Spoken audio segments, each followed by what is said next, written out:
Man, if you missed this national championship game between Indiana and Miami, you missed a strategic classic, man. You missed out. Let's rewatch it together.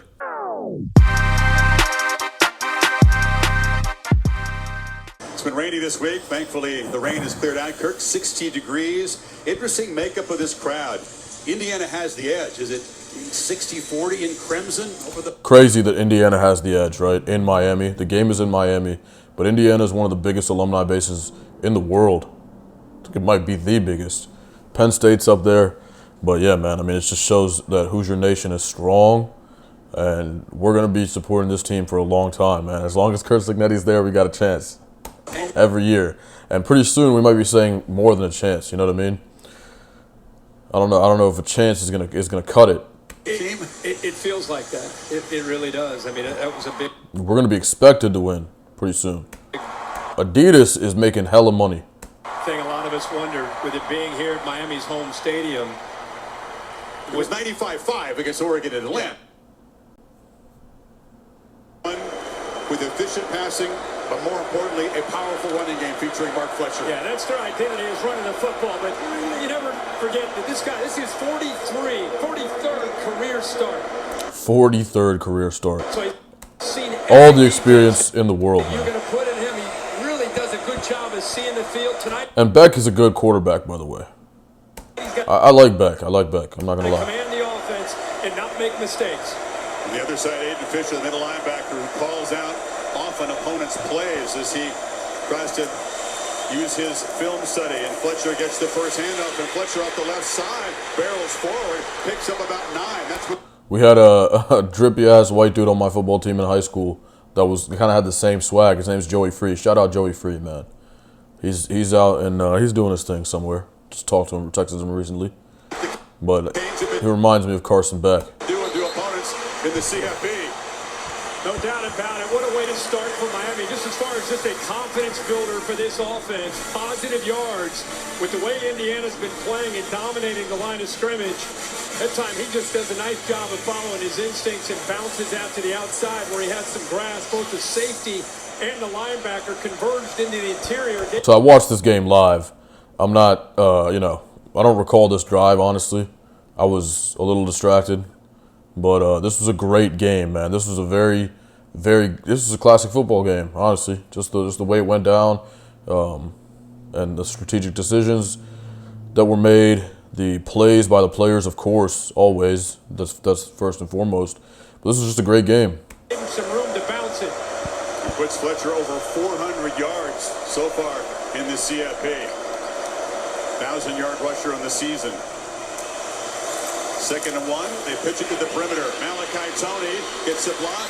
And Malachi Tony is dumb nice. the speedster, the 18-year-old true freshman, good for a first down.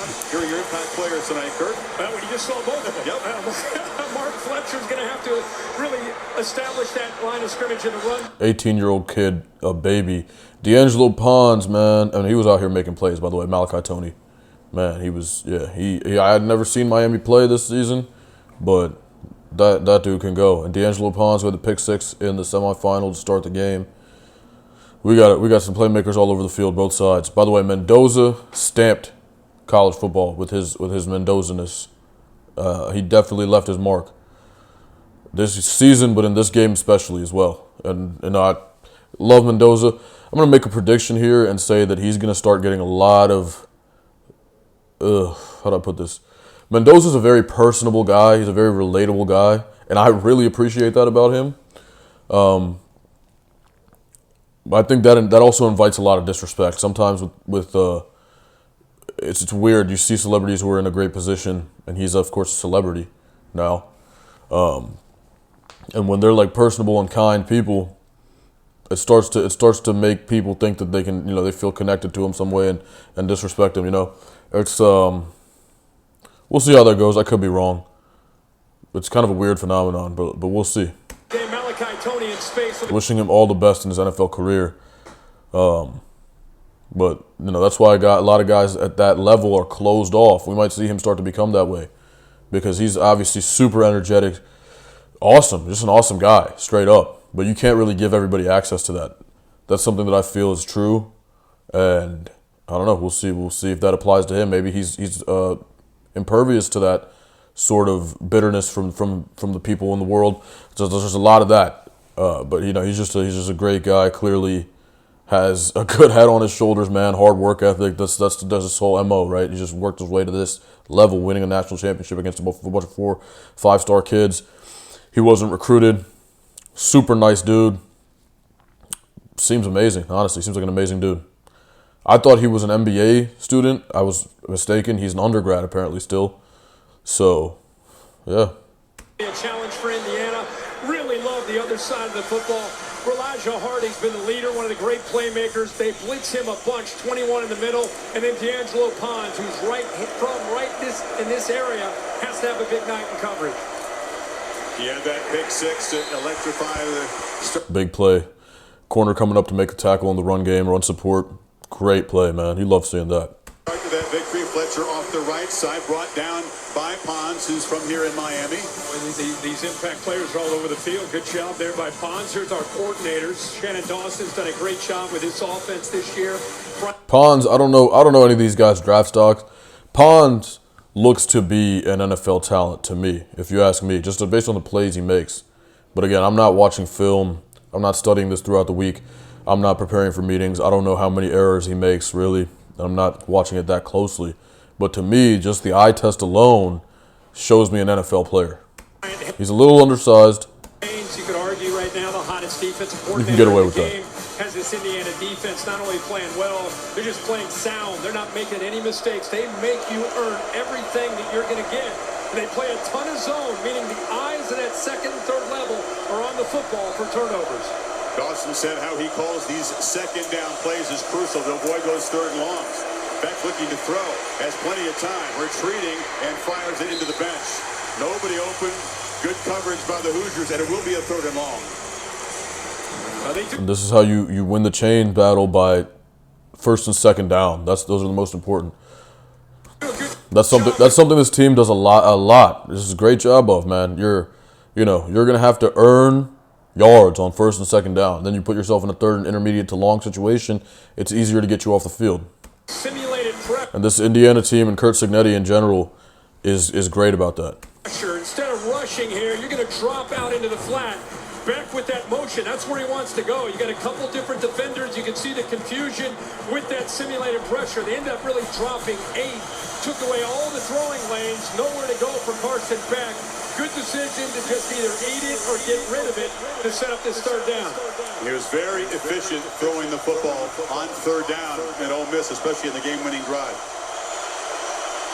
Tony's in the backfield and slips out. He's got the football, but I love the pressure looks by Indiana. not enough for a first down. I mean, there was always a post-snap read needing to be made. I mean, they're just putting pressure on the quarterback in terms of mentally, not literally physically sending blitzes, but you got to do a lot of thinking. When you see 6 guys in the box, you don't know who's dropping, you don't know who's coming. You got to have your protections right, and then after the snap, you have to react to that. You're expecting to be able to replace a blitz. You got to make these reads really quickly. It just adds to what they have to do post-snap. Immediately, a lot of Hoosier eyes on number 10. Roe Hardy brought him down. It's fourth down. Yeah, that's exactly what Brian Haynes was hoping to see tonight. Hold up well on early downs, get him to third and long, and then be able to play zone with attacking linebackers and safeties getting downhill. Take away any threat downfield, make them have to throw it in front, and then rally to the football. That's what they've been doing all year, especially the last 2 college football playoff games, and they start the game the same way. Hoosiers hope they can have a special teams edge tonight. They've blocked 7 punts in the 2 years that Cignetti has been there. 3 of them this year, including 1 against Oregon. Dylan Joyce gets it away. Jonathan Brady retreats and makes a fair catch, but inside.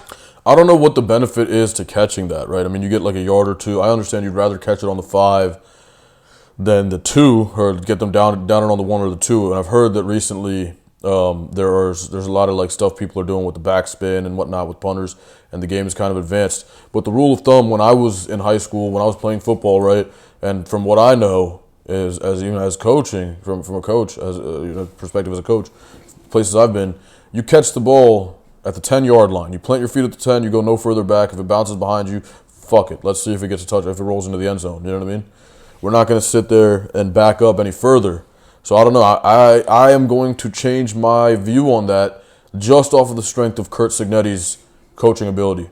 If Curt Cignetti has a team catching the ball at the 5-yard line on punts instead of letting it bounce and taking your chances, there must be a good reason for that. So I'm going to have to figure out what the fuck is going on. Why are we doing that? But that's interesting. At the 5-yard line. More and more teams have been doing that recently. I'll say that, like in the past 4 or 5 years. So a brief drive for the Canes has pinned Indiana back for Mendoza's first possession of the Heisman Trophy winner, chasing the championship back in his hometown. We'll take the field when you come back.